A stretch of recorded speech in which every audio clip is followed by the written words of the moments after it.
کہہ دو کہ مجھے میرے پروردگار نے سیدھا رستہ دکھا دیا ہے، یعنی دین صحیح،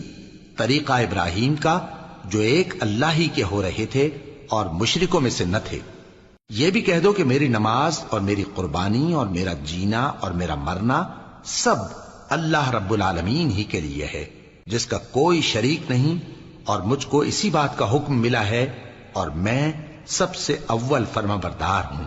کہو کیا میں اللہ کے سوا کوئی اور آقا تلاش کروں، جبکہ وہی تو ہر چیز کا مالک ہے، اور جو کوئی برا کام کرتا ہے تو اس کا ضرر اسی کو ہوتا ہے، اور کوئی شخص کسی دوسرے کے گناہ کا بوجھ نہیں اٹھائے گا۔ پھر تم سب کو اپنے پروردگار کی طرف لوٹ کر جانا ہے، تو جن جن باتوں میں تم اختلاف کیا کرتے تھے وہ تم کو بتائے گا،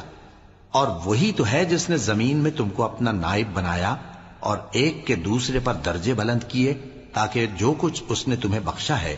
اس میں تمہاری آزمائش کرے۔ بے شک تمہارا پروردگار جلد عذاب دینے والا ہے، اور بے شک وہ بخشنے والا ہے، مہربان بھی۔